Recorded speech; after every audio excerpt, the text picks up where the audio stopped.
So on here I have some mat board, and I'm going to use it as my painting surface. I'm going to do a painting on here. So to get it ready for acrylic paint, I need to prime it, and I'm going to use gesso. So gesso is the Italian word for chalk, and kind of simply put, you can kind of think of gesso as being almost like a chalk and glue or plaster and glue, and you can tell how thick it is. There are different qualities and viscosities of gesso, and some are thinner than this.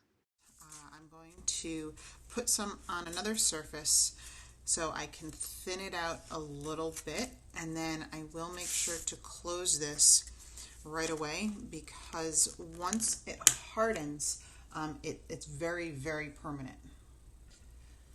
As a matter of fact, here are some pieces of gesso that dried in the bottom of a bucket, and there's no adding water to this to get it back. Like, this is it. Once it dries, it is forever going to be in this state.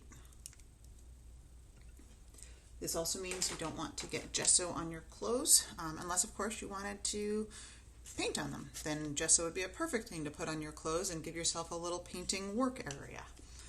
When you're choosing your brush, most of these brushes would be fine. There is one that would not be. The one brush that I would definitely not use would be this soft mop brush. It's not strong enough to push around that thick paint. So a household brush, an all-purpose brush, any of these have some strength to the bristles, so they would be fine to use. I'm just going to use the general all-purpose household brush at the end of this. Please make sure when you clean your brush at the end, squeeze it after you clean it with soap and water, and if it looks at all milky and the water's not totally clear, you want to make sure that you're still cleaning the brush more, because if not, that milky water is staying on here and it's literally coating all of the bristles.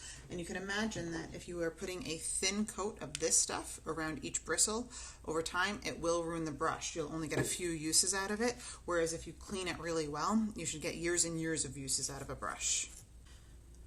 Alright, so I have my mat board here set up. I've got a work surface because it is permanent and I don't want to get it onto any of the furniture. And I already have a single coat done on here. I'm going to do a second coat. If your gesso board curls after the first coat, like this one has an arch to it, then what you would want to do is gesso the back, and then that should help it pull and flatten back out. So then once it's laying flat, you are ready to do the second coat on the front. So to do a coat of gesso, I am going to wet my brush.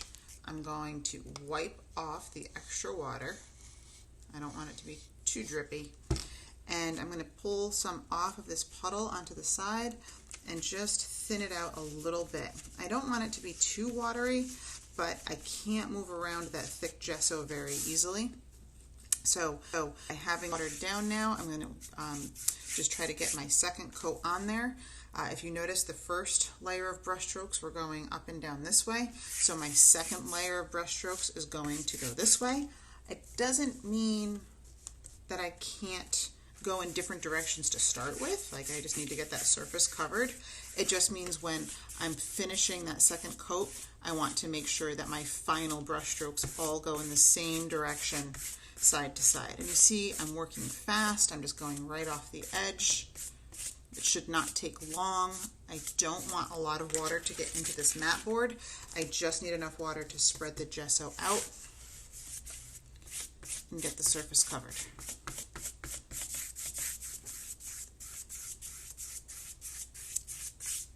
That's it. There's my second coat of gesso, and it's pretty solid. If you feel like it's not quite solid enough, let it dry, and then do a third coat going back in the first direction again.